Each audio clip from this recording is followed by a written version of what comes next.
I'm just playing. I know it's recording. So, what's up, guys? It's Justin. Gonna thank you guys for making me a part today. This video, I'm gonna bring you guys some of that alopecia playlist. I've been getting a lot of questions. So, if you have any questions for me after watching this video, just put it down in the comment section below.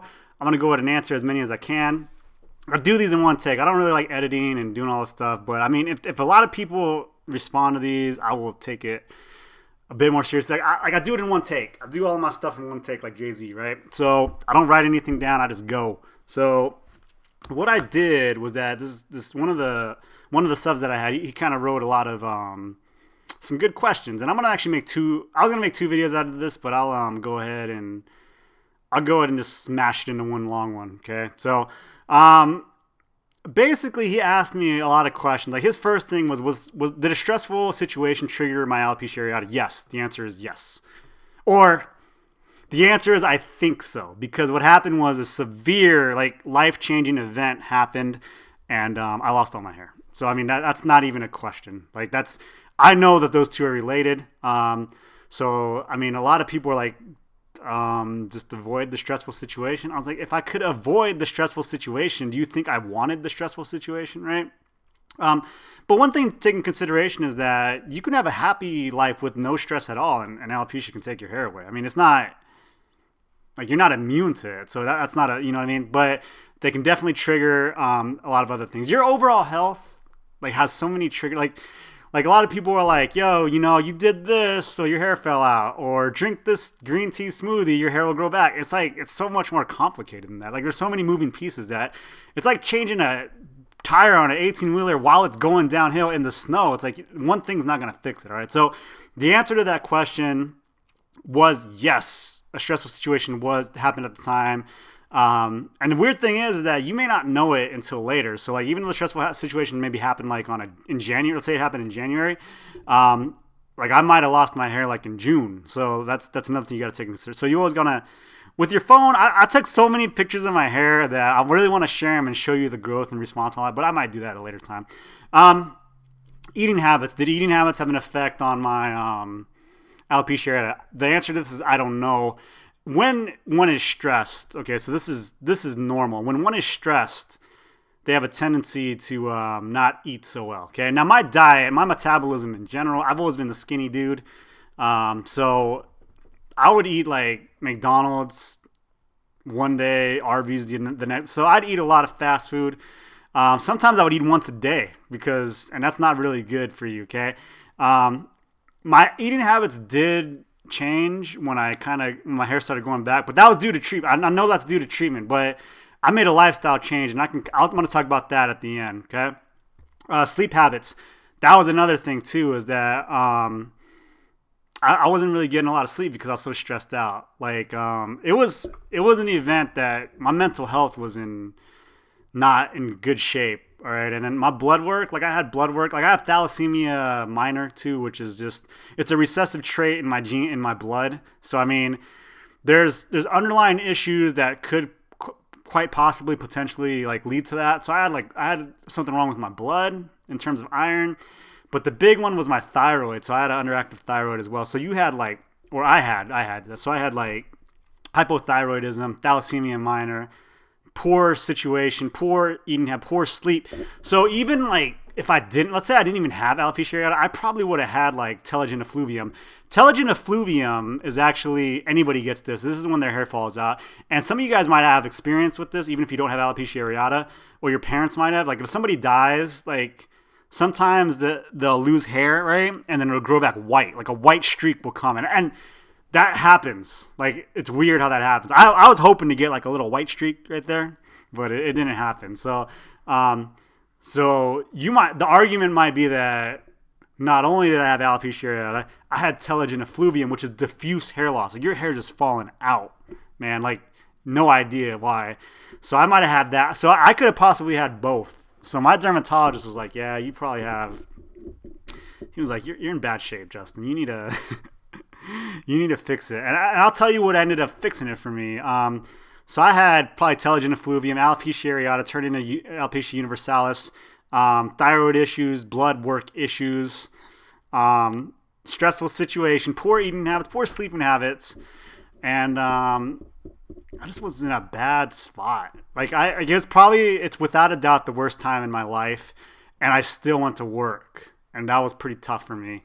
I didn't miss a day of work that year, so I was pretty proud of that. But that's pretty much what happened. Now here's the thing. I was actually cool because I shaved my head with, and everything. I was actually cool with my hair never growing back. So like when my hair did grow back, it was like a bonus. So I'm not even like mad, if anything happened. So once I accepted that fact, my outlook changed. All right. So in my other video, I talked about topical immunotherapy, which is DPCP. Right. A lot of people don't like using this. It worked. It worked. It was like, I don't want to say cure because it's a treatment, but it worked. It was ridiculous how well it worked. I mean, I can show you the pictures and you'll be like, that's fake. You photoshopped that when you see the regrowth from what I had before. But here's the thing. So because I achieved regrowth, I started to have hope that my hair would grow back, right? So then I was like, whoa, if my hair goes back, I'm kind of like one of those impulsive people where if we're going to do something, we're going to do it all the way, which is like DPCP is kind of aggressive, right? So if we're going to do DPCP, we're going to do it. We're going to go hard in the paint, right? And so I used DPCP. Regrowth was coming like fast too, like ridiculously fast. And I was like, you know what? Let's do a little science experiment on myself, right? Let's go ahead and we're going to change our eating habits, right?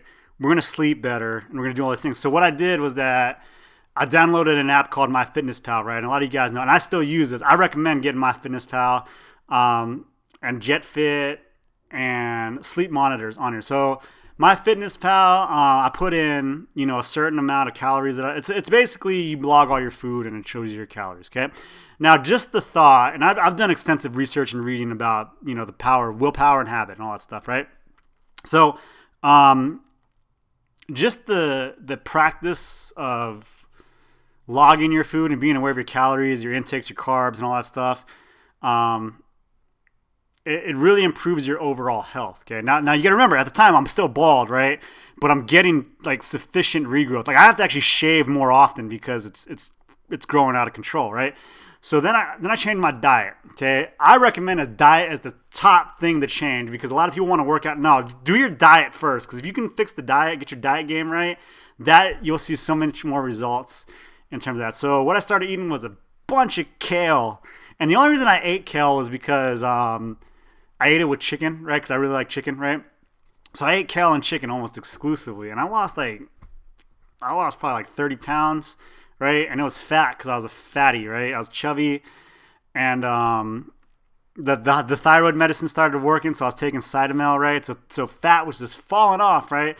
That was one of the characteristics of an underactive thyroid is that you can hold on to fat, so you can actually diet and work out, and it's like weird because you can probably see it sometimes. Like sometimes people are skinny, but they hold on to weird fat. Like in me, you could tell it in my cheeks and you can tell it in my neck. So like when I had the fat, it just wouldn't go away. So I would work out and still be like a certain amount of weight, but the diet changed, and Cytomel helped, which was T3 synthetic hormones for the male thyroid, right? Female thyroid too, that works for that. So I changed my diet. That's the big thing to change right there. So you know what? Maybe those green tea smoothies might help you just a tiny bit, right?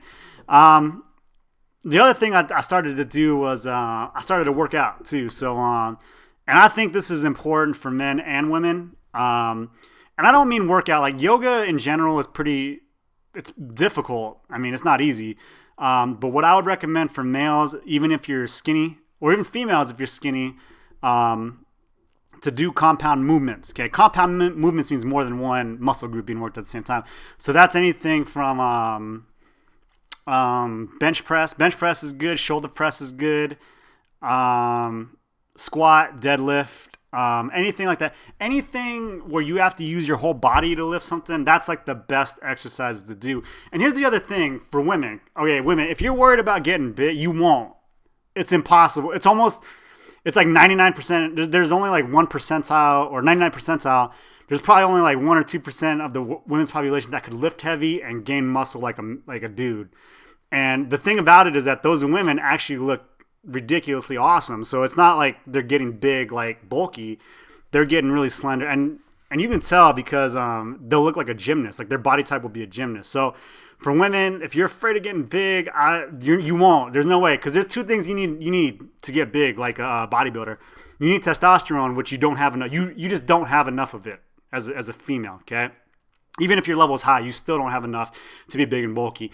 And the second part is like you need to work out enough to do it, and a lot of men don't even work out that hard. Like serious like aesthetic, weight trainers, resistance trainers, they don't even work hard enough for a woman. So let's say like I was super into getting ripped, right? And I was about it the whole time, like I was all about it, and I was a woman. Let's say I used that same type of dedication as a woman, like the woman wouldn't even get big. So I would recommend compound movements. The reason why compound movements is because you can do a 5x5 split of, and you can look it up. Okay, I'm not a personal trainer or a doctor, so if you don't do this unless you want to do this, all right?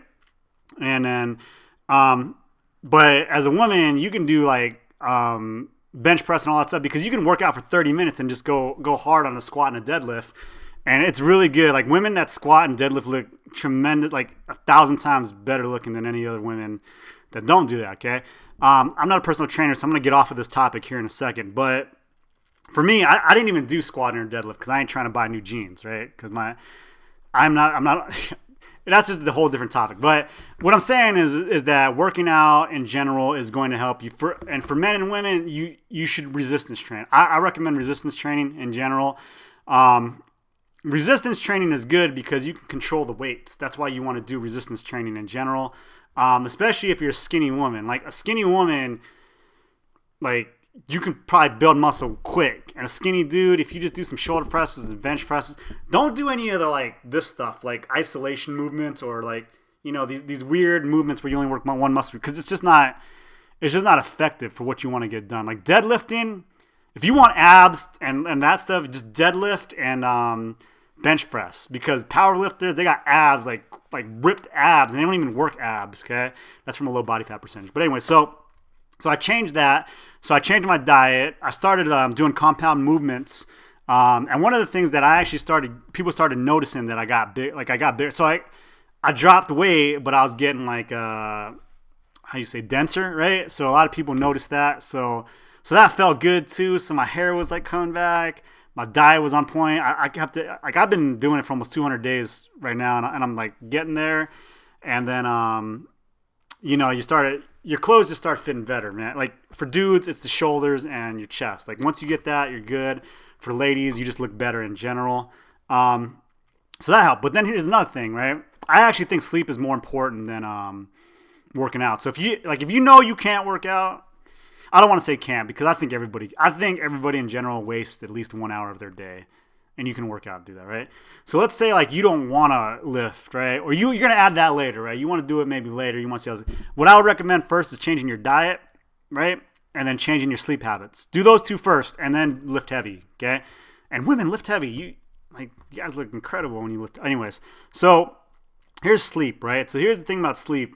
So there's two massive hormones. So hormones is like, it's weird because like in terms of weight loss and your overall health, hormones have a lot to do with that. You probably have heard of the hormone cortisol, which is the stress hormone. Typically those that have alopecia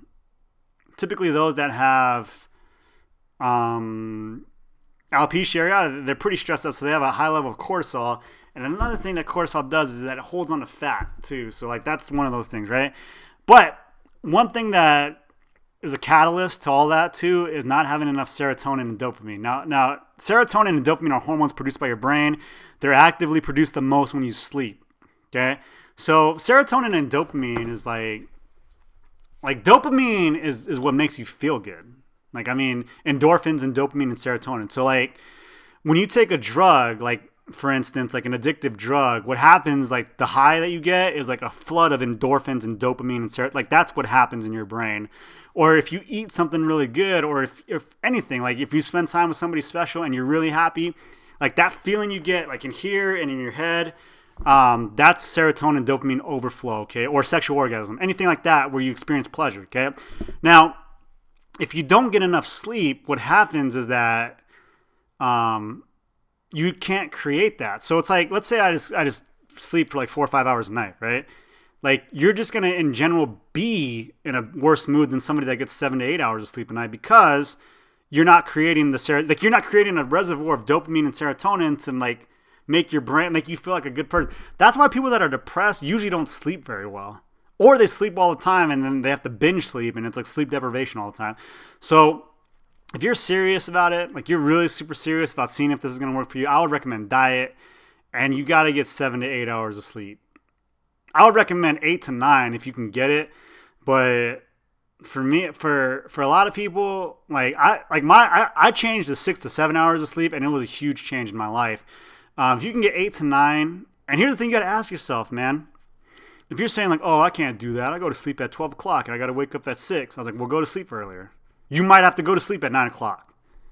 I mean, in your brain, like, what do you want to do? You want to make excuses about it, or are you going to make a decision that says, like, I'm going to do this, okay? Because if you've already made a decision in your head, like, I'm going to go to sleep at 10 o'clock tonight, like, you're just going to go to sleep at 10 o'clock. Like, there's no, like, oh, well, what if this happens? Or what if my boyfriend calls, or my girlfriend calls, or something? You just go to sleep at 10. It's not, like, a difficult decision. But those things, all of those things I changed because I experienced regrowth. Now, one might argue, could I still experience all that regrowth without that? Probably. But I wanted to be sure. Like that was my personality. It was like, I want to, like, if we're going to do it, right, we're going to do it the right way, and we're going to do it 100%, okay? Which means I'm going to eat right, sleep, and lift heavy, okay? I'm not even big, so it's not even a big deal. And so I did all those things, had the right treatment, my lifestyle changed, and I can't really put it on one thing. I say the treatment was pretty much what did it, but that treatment might have been a trigger in the other direction, right? So you got to think about it like that. So I know this was a long-winded video, but I was going to break it down into 2 videos, but I wanted to explain to you guys what exactly like I went through when I was doing that. So if you have experiences or comments, put them in the section below. Questions also. Otherwise, just let me know. Let me know what's up. Let me know questions, what you want to see. If you have any questions for me, I'll make videos out of it for you guys, because I've been pretty happy with the turnout so far. So other than that, I've been Justin. I'll talk to you guys later. See ya.